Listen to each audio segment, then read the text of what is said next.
c'est comme ça que ça s'est passé. Écoutez, écoutez. C'est l'amour de Jésus suspendu à la croix qui m'a donné la vie et rempli de foi. Y'a plus rien chez l'homme méchant pour briser ma joie. C'est l'esprit de Jésus qui m'a mis sur la... Bonjour à toutes et à tous au nom de notre Seigneur Jésus-Christ. Que la paix de Dieu qui surpasse toute intelligence garde nos cœurs et nos pensées en Jésus-Christ. C'est pour moi une joie de me trouver là dans ce studio de KMT afin de vous annoncer la bonne nouvelle du Seigneur Jésus.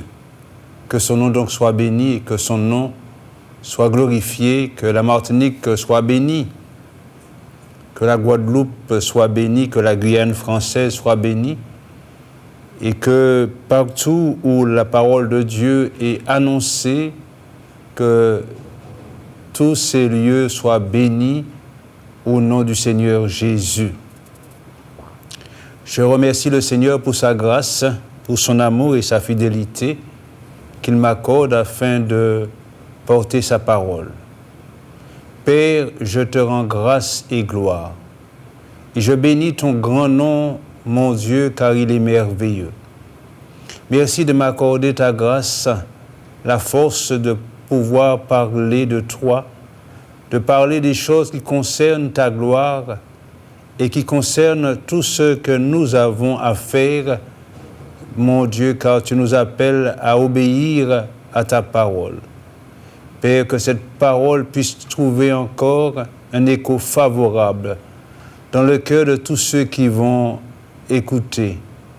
Merci Seigneur pour ton amour et ta fidélité. Au nom du Seigneur Jésus-Christ. Amen. Je vais faire lecture dans l'évangile de Luc, le chapitre 14, et je lirai à partir du verset 25. L'évangile de Luc, le chapitre 14, à partir du verset 25. Voilà ce qui nous est dit là. De grandes foules faisaient route avec Jésus.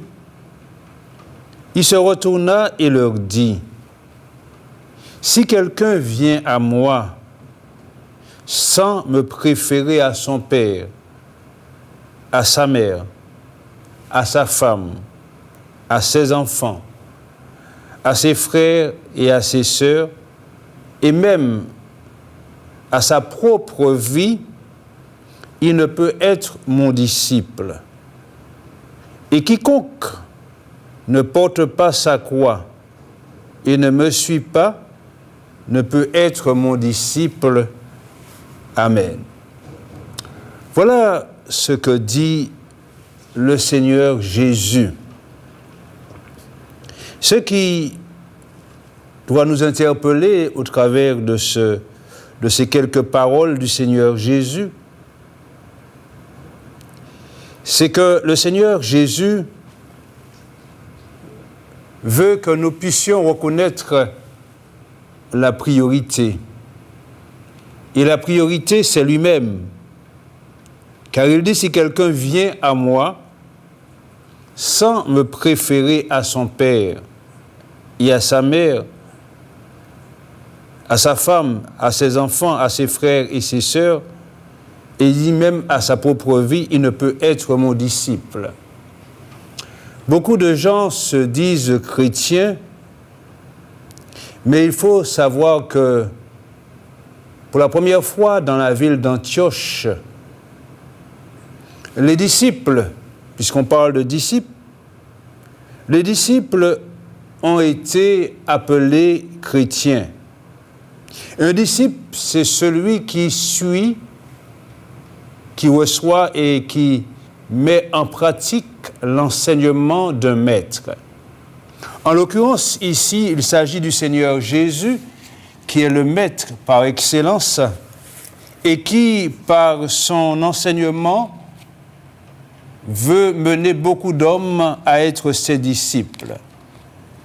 Mais qui écoute la parole de Dieu, qui veut la recevoir pour devenir un vrai disciple du Seigneur Jésus. Là, dans ce passage, nous voyons que Jésus avait avec lui de grandes foules. Ça veut dire qu'il y avait beaucoup de personnes qui suivaient Jésus.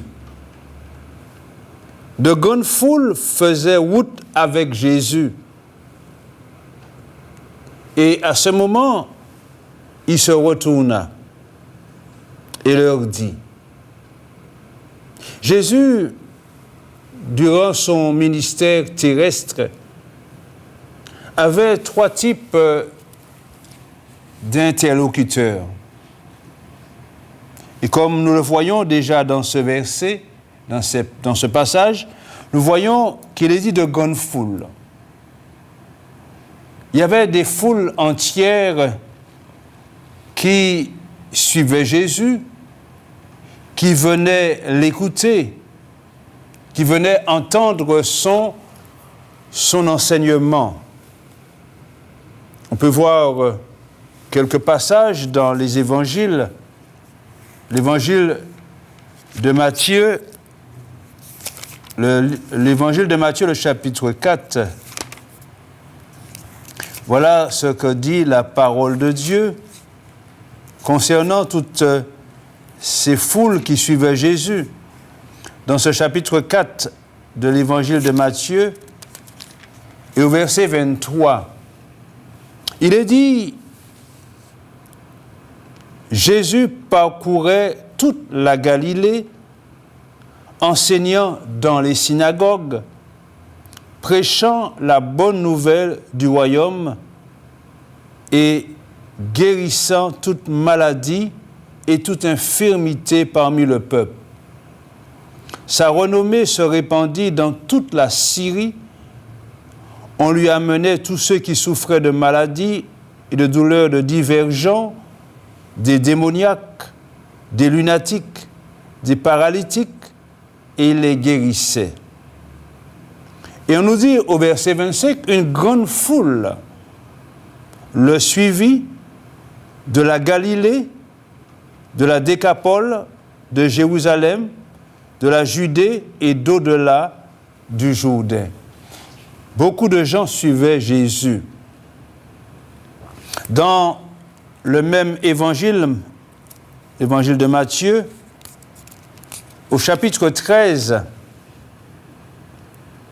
le chapitre 13, à partir du verset 1er, on nous dit ceci, ce même jour, Jésus sortit de la maison et s'assit au bord de la mer.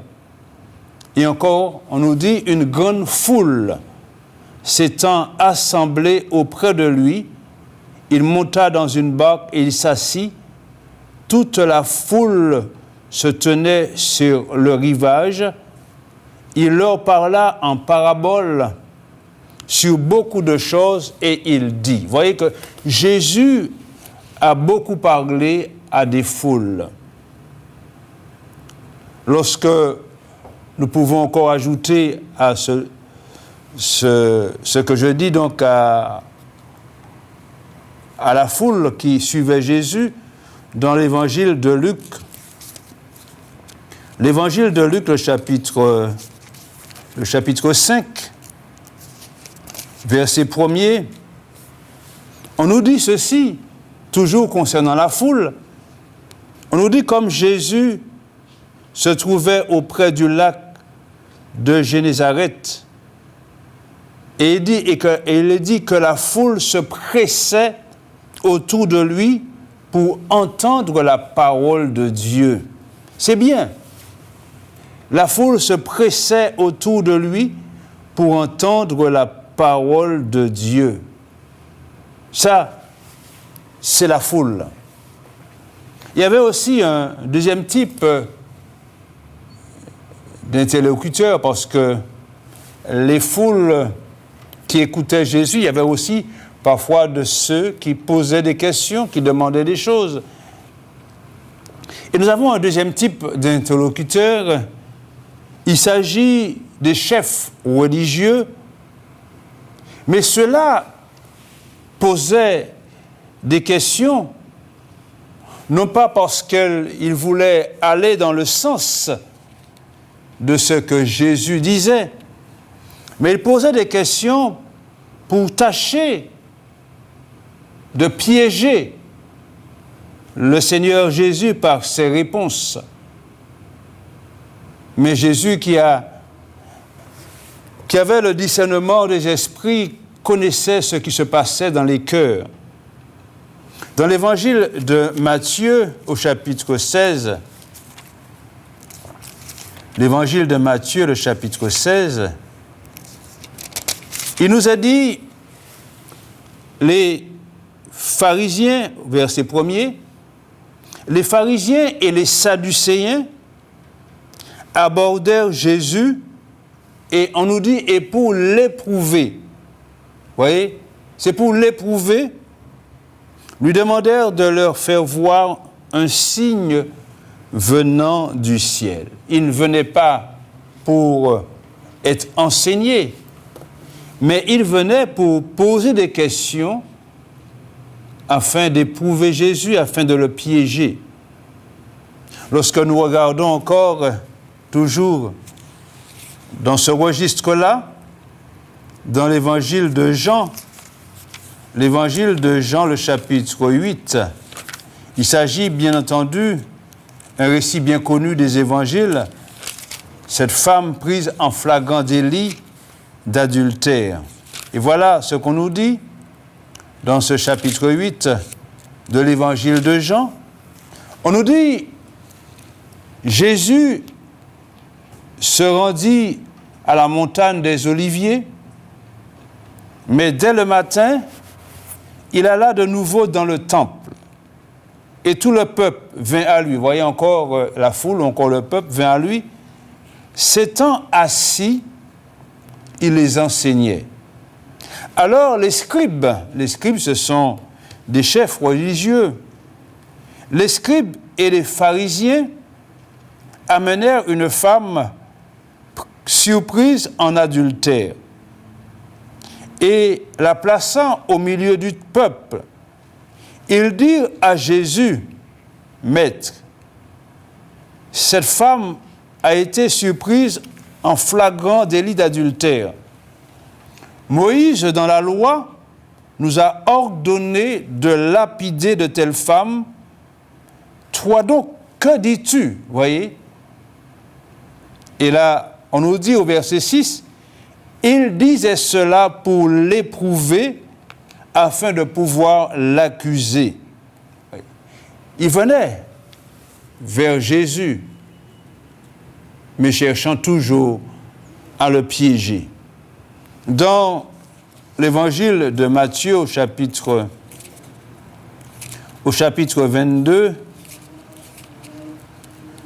voilà encore ces chefs religieux au chapitre 22, à partir du verset 34. Voilà donc ces chefs religieux qui cherchent toujours à éprouver le Seigneur.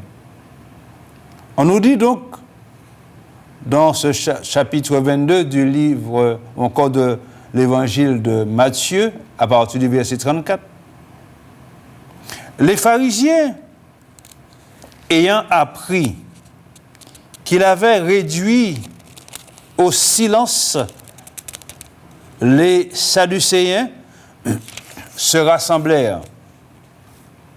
Et l'un d'eux, docteur de la loi, lui posa cette question pour l'éprouver. Excusez-moi. Et l'un d'eux, docteur de la loi, lui posa cette question pour l'éprouver. Maître, quel est le plus grand commandement de la loi? Toujours pour l'éprouver, non pas pour leur propre instruction, mais pour chercher encore à piéger le Seigneur dans ses réponses. Nous avons un troisième type d'interlocuteurs.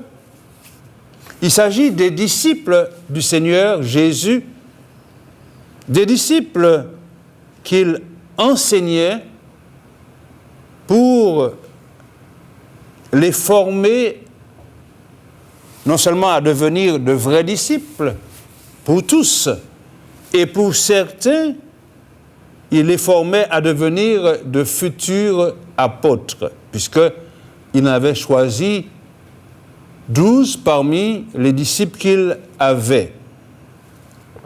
Et dans l'évangile de Matthieu, on voit bien que le Seigneur souvent enseignait ses disciples, ce qui veut dire qu'ils étaient à part, et là, le Seigneur Jésus les enseignait. Des fois, la foule était là, mais des fois, la foule n'était pas là. Dans le chapitre 5 de l'évangile de Matthieu, à partir du verset 1er, voilà ce qu'on nous dit. On nous dit, voyant la foule, Jésus monta sur la montagne et après qu'il se fut assis, ses disciples s'approchèrent de lui. Puis, ayant ouvert la bouche, il les enseigna et dit. Vous voyez que le Seigneur enseignait ses disciples. Et les disciples écoutaient l'enseignement du Maître, mais aussi, ils avaient parfois des questions. Ils posaient aussi des questions telles que dans l'évangile de Luc au chapitre 11. Voilà une question qui est posée au Maître. L'évangile de Luc chapitre 11, à partir du verset 1er, on nous dit ceci: Jésus priait un jour en un certain lieu. Lorsqu'il eut achevé, un de ses disciples lui dit, « Seigneur, enseigne-nous à prier comme Jean l'a enseigné à ses disciples. » Vous voyez qu'il posait des questions, ils avaient soif de connaître, et c'est tout à fait normal lorsqu'on est devant la parole elle-même, la parole faite chair, eh bien, le Seigneur prenait un plaisir à enseigner ses disciples. Nous avons également dans l'évangile, toujours l'évangile de Luc, au chapitre 17, le verset 1er, on nous dit là, Jésus dit à ses disciples. Vous voyez, il dit à ses disciples, il leur porte encore des informations, des enseignements. Donc voilà ces trois types d'interlocuteurs que Jésus avait. Jésus, notre Seigneur, parlait souvent à la cantonade, ce qui veut dire à la multitude. Et il utilisait, le Seigneur Jésus, la syntaxe, de manière à interpeller l'individu. Parce que si Jésus parlait à tous, mais il parlait aussi à chacun en particulier, je dirais à chacun individuellement. Même s'il y avait des milliers de personnes devant lui, mais chacun devait être interpellé en lui-même. C'est pour cela que le Seigneur Jésus, quand il parlait, dans ce qu'il disait, on retrouve des pronoms démonstratifs comme celui. On retrouve aussi des pronoms relatifs comme quiconque, ou encore des prénoms indéfinis comme quelqu'un. Vous voyez que même si Jésus parlait à tous, mais chacun a une responsabilité à l'égard de la parole de Dieu. Et c'est ce qui est important. Dans l'évangile de Jean, au chapitre 12, à partir du verset 47, chacun entend la parole de Dieu. Le Seigneur Jésus dit ceci, et là il emploie un pronom indéfini, il dit, à partir du verset 47, il dit, si quelqu'un c'est moi, quelqu'un c'est toi, quelqu'un c'est chacun de nous. Si quelqu'un entend mes paroles et ne les garde point, ce n'est pas moi qui le juge. Car je suis venu non pour juger le monde, mais pour sauver le monde. Et là, il emploie un autre pronom, un pronom, je dirais, démonstratif. Il dit celui qui me rejette et qui ne reçoit pas mes paroles à son juge, la parole que j'ai annoncée, c'est elle qui le jugera au dernier jour. Car je n'ai point parlé de moi-même, mais le Père qui m'a envoyé m'a prescrit lui-même ce que je dois dire et annoncer. Et je sais que son commandement est la vie éternelle. C'est pourquoi les choses que je dis, je les dis comme le Père me les a dites. Voilà ce que dit le Seigneur. Vous voyez qu'il emploie deux pronoms, un pronom démonstratif, celui, et aussi un pronom indéfini, quiconque. Vous voyez, quiconque, ou encore pas un pronom relatif, mais un pronom, je dirais un pronom, oui, c'est bien ça, relatif, un pronom tel que quelqu'un, si quelqu'un entend mes paroles.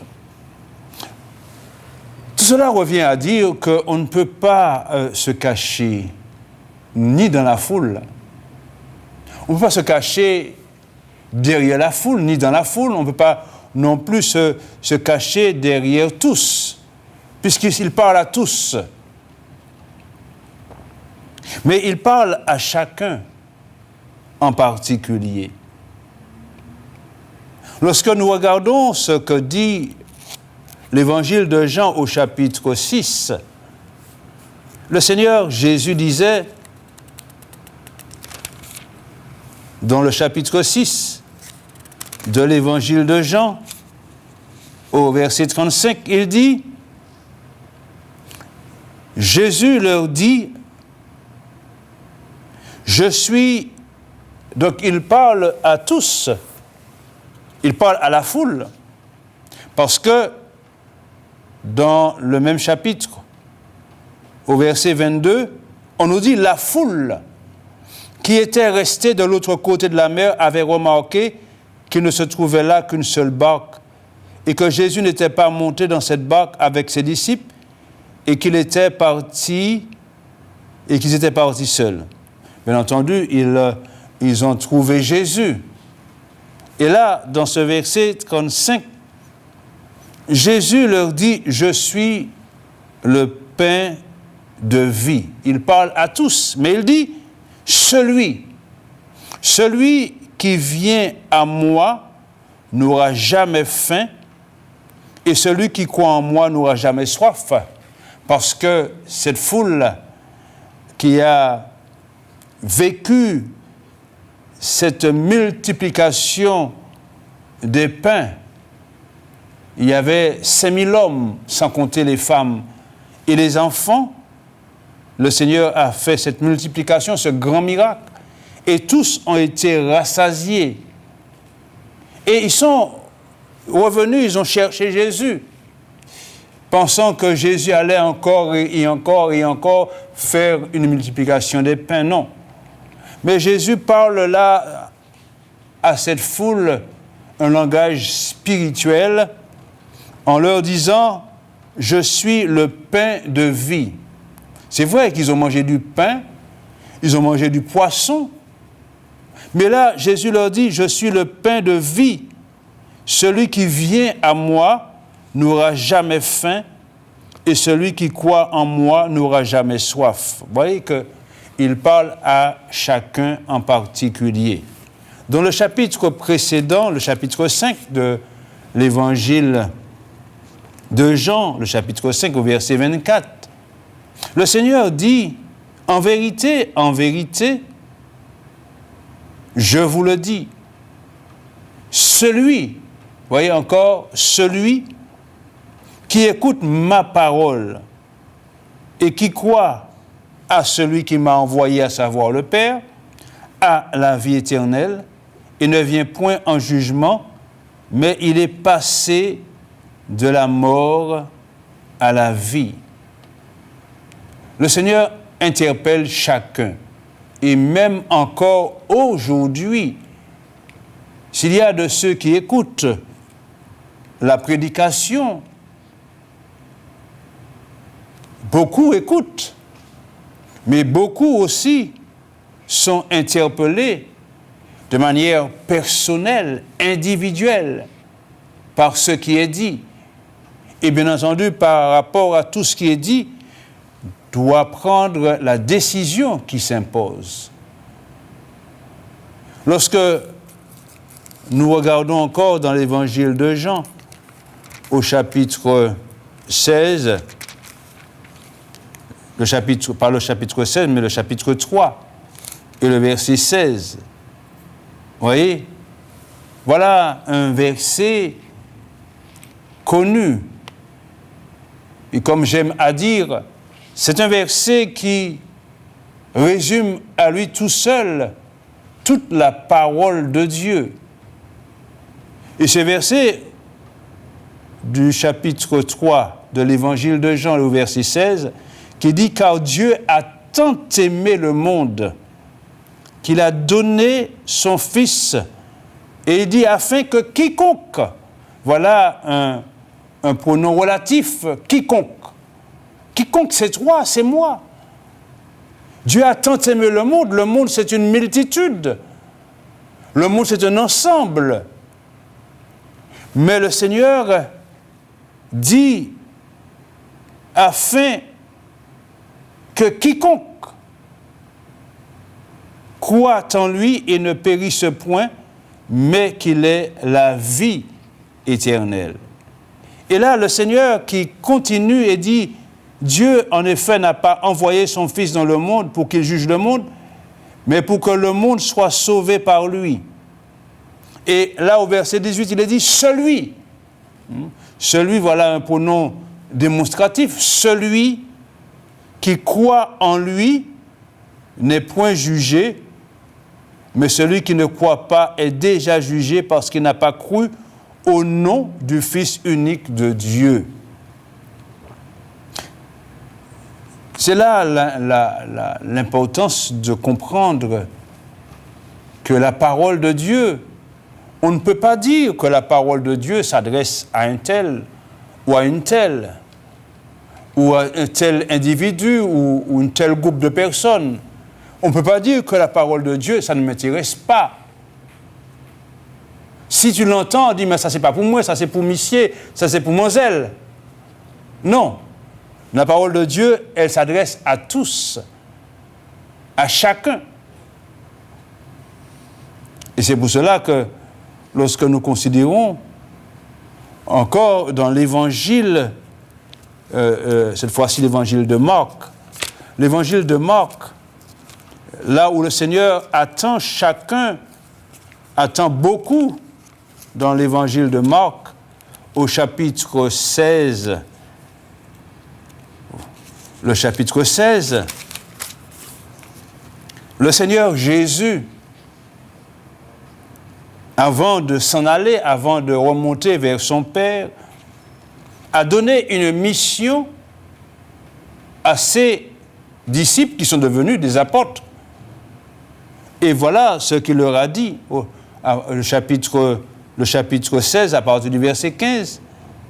Puis c'est Jésus, il leur dit, allez par tout le monde et prêchez la bonne nouvelle à toute la création, ça veut dire à la multitude, à toute la création. Et là, le Seigneur dit celui. Il n'a pas dit que la création, mais il dit celui qui croira. Et qui sera baptisé sera sauvé, mais celui qui ne croira pas sera condamné. Celui qui croira, ça veut dire qu'il croit en Jésus, et ensuite, parce qu'il y a un ordre dans ce que le Seigneur Jésus dit, il faut vraiment prendre le Seigneur Jésus au sérieux. Il dit celui qui croira. Ça veut dire que c'est celui qui confesse sa foi dans le Seigneur Jésus. Il dit je crois. Audiblement, avec sa bouche, avec ses lèvres, il dit je crois au Seigneur Jésus. Celui qui croira et qui ensuite sera baptisé sera sauvé. Mais celui qui ne croira pas sera condamné. Celui. Il faut comprendre qu'on est responsable de ce qu'on a entendu venant de la parole de Dieu. Je suis responsable. Celui qui écoute la parole de Dieu est responsable de ce qu'il a entendu. Il ne peut pas se dérober. Non. Il a entendu. Et par rapport à ce qu'il a entendu, il est responsable. Il ne pourra pas dire à Dieu, je ne savais pas. Il ne pourra pas dire à Dieu, je n'ai pas entendu, puisque Dieu le sait. Par conséquent, il a entendu, il est responsable. Et par rapport à ce qu'il a entendu, il doit s'engager à mettre en pratique ce qu'il a entendu. Parce que la parole de Dieu, ce n'est pas « si je veux ». Bien entendu, Dieu respecte la liberté de chacun, mais il faut savoir que Dieu nous mène à faire un choix et surtout à faire le bon choix, sachant que chaque choix a ses conséquences. C'est pour cela qu'il dit « Celui qui croira et qui sera baptisé sera sauvé ». Voilà la conséquence, être sauvé.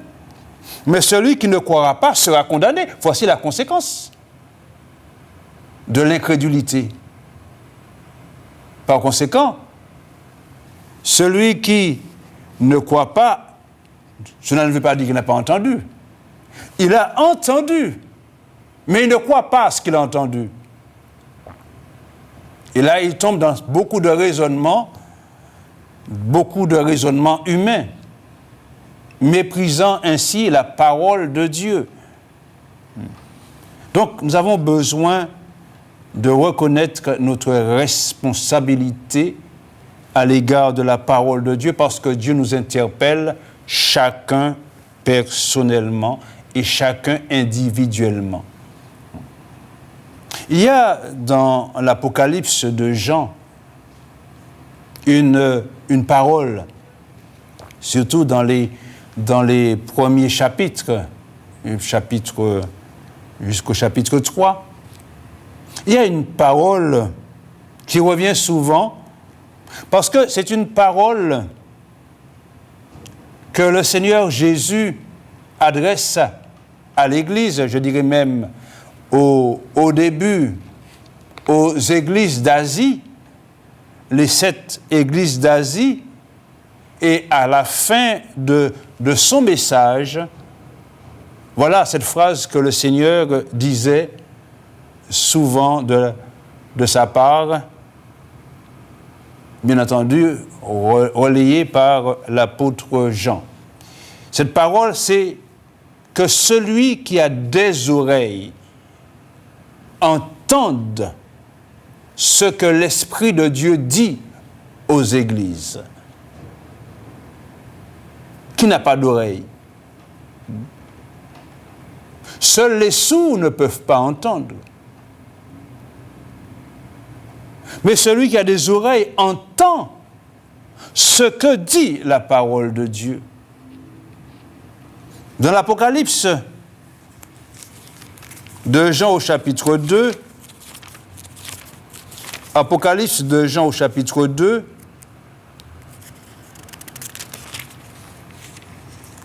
le verset, alors je regarde, le verset 29, Apocalypse de Jean, chapitre 2, verset 29, à la fin de son message, parce que là, cette parole est adressée à l'église de Thyatire, une église qui se vautrait dans l'idolâtrie. Et là, le Seigneur adresse ce message et il disait à cette église, au verset 26 jusqu'au verset 29, « À celui qui vaincra et qui gardera jusqu'à la fin mes œuvres, je donnerai autorité sur les nations. Il les pétera avec une verge de fer, comme on brise les vases d'argile, ainsi que moi-même j'en ai reçu le pouvoir de mon Père. » Et il dit que celui qui a des oreilles entende ce que l'Esprit dit aux églises. Dans le chapitre 3, toujours du livre de l'Apocalypse, au verset 6, le verset 6, une parole adressée à l'église de Sardes, qui est une église endormie en quelque sorte. Et là, le Seigneur dit à cette église, celui qui vaincra, verset 5, sera ainsi revêtu de vêtements blancs, je n'effacerai point son nom du livre de vie, et je confesserai son nom devant mon Père et devant ses anges. Et il dit que celui qui a des oreilles entende ce que l'Esprit dit aux églises. Dans ce même chapitre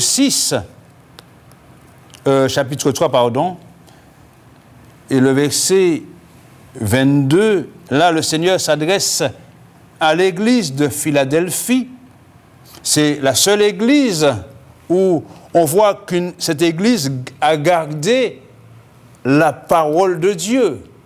Bien qu'elle n'a pas beaucoup de puissance, cette église, mais elle a l'avantage d'avoir gardé la parole de Dieu telle qu'elle a été enseignée par le Seigneur Jésus, telle qu'elle a été enseignée par les apôtres.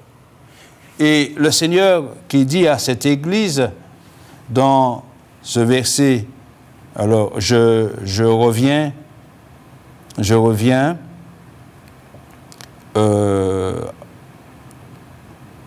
alors, que celui, voilà, c'est le verset 13, il dit que celui qui a des oreilles entende ce que l'Esprit dit aux églises. Voyez? Toujours, on entend, mais celui qui a des oreilles doit entendre ce qui est dit et prendre note de ce qui est dit et agir de ce qui est dit. Et c'est ce qui est important. Et là aussi, concernant l'église de Laodicée, qui est une église qui a laissé l'apostasie entrer dans son sein, et le Seigneur qui reprend durement cette église, et à la fin, au verset 22, le Seigneur dit également, de verset 21, « Celui qui vaincra, je le ferai asseoir avec moi sur mon trône, comme moi j'ai vaincu et je me suis assis avec mon Père sur son trône. Que celui qui a des oreilles entende ce que l'Esprit dit aux églises. » Personne ne peut échapper à la parole de Dieu. D'une manière ou d'une autre, on a entendu. Et si on a entendu, on est responsable. Et si on est responsable, eh bien, on doit rendre des comptes. Et on rendra des comptes devant Dieu pour sa parole. Que Dieu donc nous accorde simplement de ne pas négliger ce que nous avons reçu, ce que nous avons entendu, mais de mettre en pratique, la parole de Dieu, surtout d'obéir à ce qu'il demande, afin que lorsque nous aurons des comptes à rendre, nous puissions recevoir de lui ce qu'il nous a promis, à savoir la vie éternelle. Que son nom donc soit béni et que son nom soit glorifié. Amen.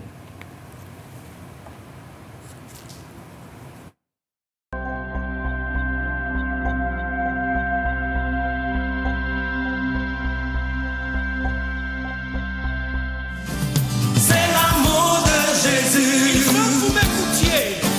C'est l'amour de Jésus. Qui m'a sauvé la vie.